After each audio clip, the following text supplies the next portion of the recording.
Hello, my friends, and welcome to Studio de Jeffrey. I have at least 3 things to talk to you about today. That's also how many ends are on my fidget spinner. You guys remember fidget spinners? I never really had them. We were talking about them on the radio the other day, and so I got one. This is the greatest anxiety device of all time. Just let you play with stuff.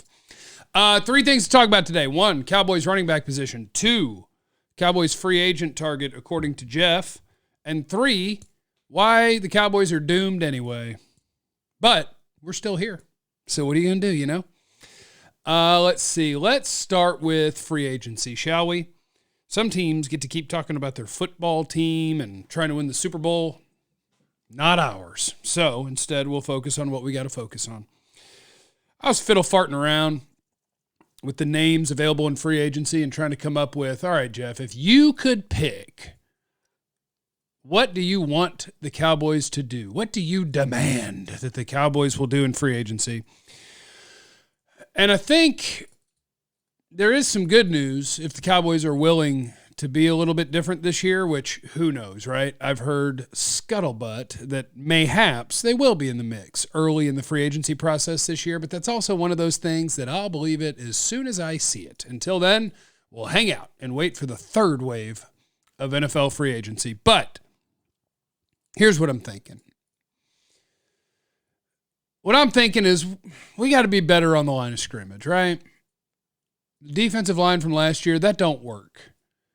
Jonathan Hankins, he was still okay. And when you had him hurt, Mozzie Smith, not so good. Now, ideally, here's the thing. My buddy Voch Lombardi will tell you, sometimes you got to get that NFL peanut butter. You need that NFL offseason, that first one, to get going. Plus, defensive tackle historically, you don't just show up and dominate, although it sure is possible. Jalen Carter was a stud this year. Kobe Turner was a stud this year. Some of those disruptive dudes can be disruptive. But guys whose job it is to just wrestle other grown men, if that's what they're best at, is like mashing into multiple grown men and not being moved, you got to learn how to do that against actual grown men. It's not the same as college. Mozzie Smith can tell you that. So can we hope that your first-round pick from a year ago will be a productive player in his second year? Sure. I don't want to write that off or pretend that it's not possible at all. But I'm also not going to bank on it. So, farting around with who's a free agent right now and what I want the Cowboys to do, is Chris Jones realistic? I don't know. That would be very anti-Dallas Cowboys to not only be active in the first wave of free agency, but to be active at the guy who might get the most money of all the defensive tackles. Not might, he will get the most money of all the defensive tackles. I don't know. Plus, he's 30. They hate old people, and they hate paying top of the market unless it's their guys, and even then they screw it up, wait too long, get leveraged, and end up screwed. So I'm not going with Chris Jones, but after that, there is a nice group of defensive tackles that are available in free agency. And I'm going to give you the random one that I don't know how many people are going to be talking about him, but he might be my number 1 choice for the Cowboys. That's DJ Reader, Cincinnati. DJ Reader was really good last year. He's a really good player. He's not one of the undersized 3-technique dudes. Like, he's a gigantor man. He's 330 pounds of man. And he has juice to rush the passer, too. Like, I really like DJ Reader. Season-ending quad injury to end the season this year. And let me make sure I don't screw up his age for you. 30 years old and coming off injury. Hey, this is a Cowboy special right here. If you want to make the right play to strengthen up the Cowboys defensive line, other names at defensive tackle that are relevant, right?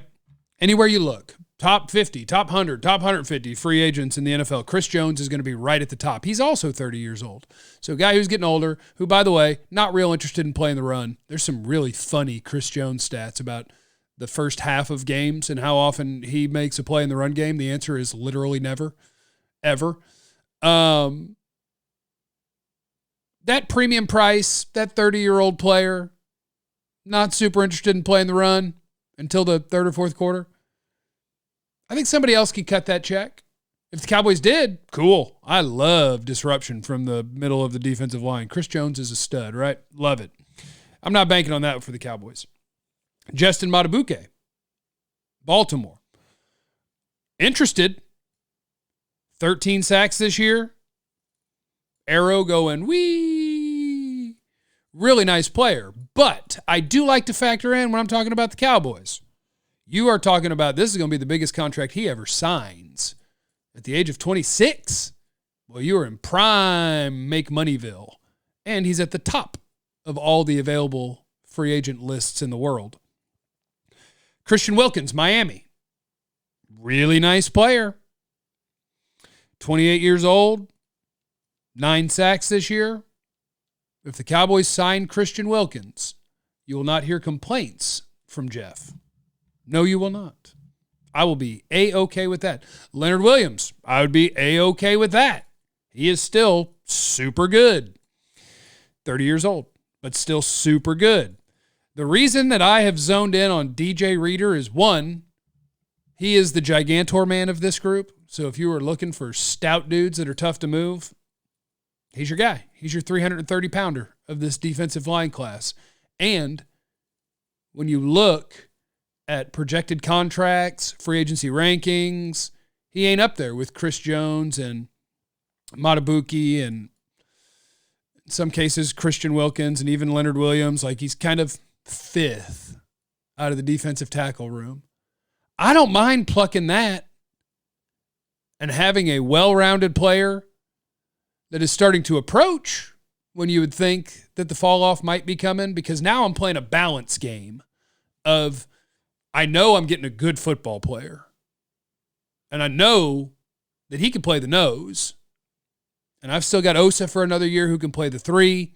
If you get the growth that you hope for from Mozzie Smith, the 30-year-old coming off injury free agent that you signed, like, he's not going to be blocking him with a 4 or 5 year contract. He'll be more of a short-term solution for a team that's trying to push some chips in. So that's my free agent. DJ Reader. That's my guy. We can also talk about other positions. I think linebacker is another position that they better sign somebody. I'll throw out the names Patrick Queen and Levante David, but you better sign somebody that you're comfortable that it doesn't have to be a superstar top of the market guy, because it doesn't have to block you from seeing if you can do other things. If the draft is kind to you and you like a guy there, whatever. But you better have a dude that can go play NFL football, not run down on kickoff. You better have a real-life linebacker that can play NFL football to throw in that room, and you might need 2 of them. So we can talk about linebackers a different day. I just wanted to throw out my defensive tackle guy. DJ Reader's my guy. That's my guy. Now, shout out to Michael Gelkin, Dallas Morning News beat writer of the Cowboys, talking about their situation at running back. The Cowboys' situation at running back right now is that Tony Pollard's a free agent. Rico Dowdle is a restricted free agent, which means if you want him back, you'd get him back. And he wrote a big article about how it's like a financial reset at running back, where last year you still were paying for Ezekiel Elliott. Tony Pollard was getting $10 million. This upcoming year, you're still getting hit for $6 million for Ezekiel Elliott.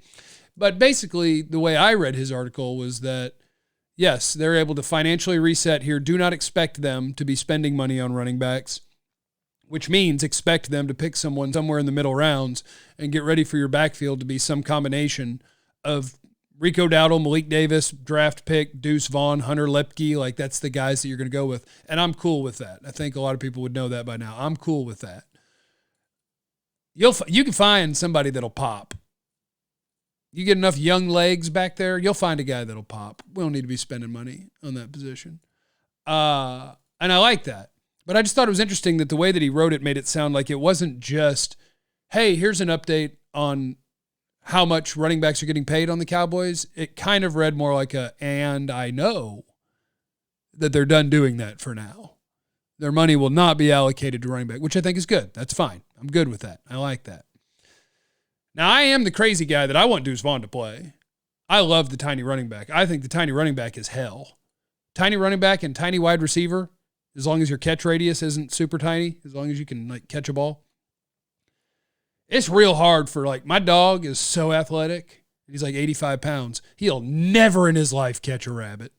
If you have somebody who is exactly as athletic as me, but they are 6 inches shorter and 30 pounds lighter, there is no chance that I could catch that guy and tackle him to the ground. I love the small running back. I do hope Deuce Vaughn gets a real opportunity to play for the Cowboys as a second or third guy.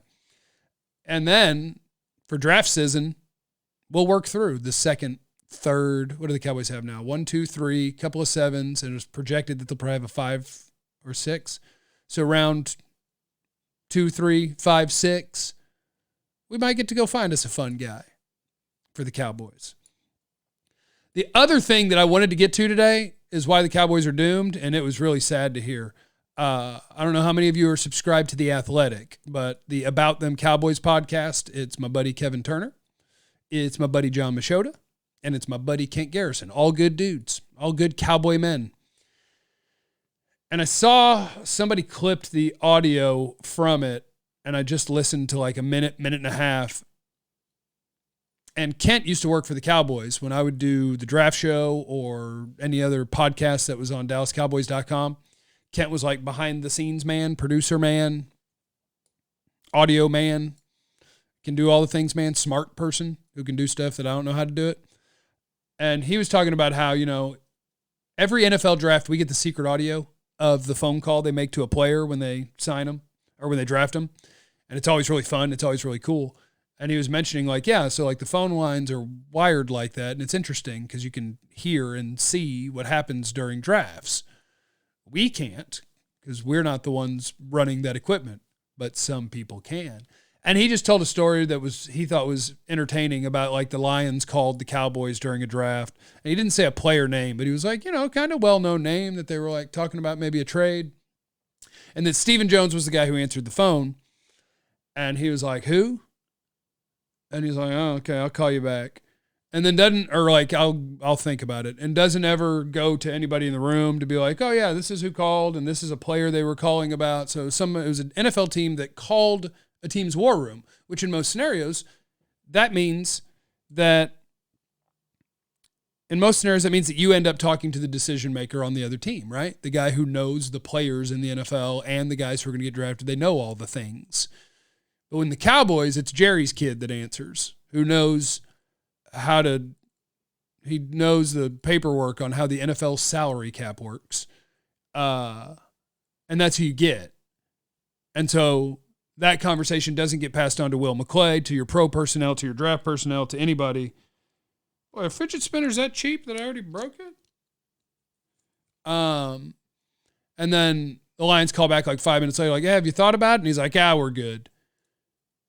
We're doomed. The people who know all of the players in the league are not the people who answer the phone. And sometimes the people who answer the phone apparently don't even then pass on the information about players you could acquire to the people who might actually know who the players are. Man. Oh, man. That was one of the saddest stories I've ever heard. Will McClay should be answering the phone. And if somebody else answers the phone and it has to do with player acquisition, please pass on the message to the people who are familiar with the football players so that you know if you're passing up on something that could help your football team. That was embarrassing. I was embarrassed. And I'm not part of the team, but I was embarrassed hearing that story. Boy, they love their own. Why do I need to hear about your players? We have the guys we drafted and developed, and we like them. That's got to change this offseason. We got too many things we got to do, Jerry and Steven. We got too many things we got to do. Get me DJ Reader. Mid-round running back is fine. Please let a football person answer the phone. That's what I got for you today. All right, everybody, be cool to people out there. I love you. Remember, you have no idea what anyone's going through. Be cool to everyone. I love you. Be easy.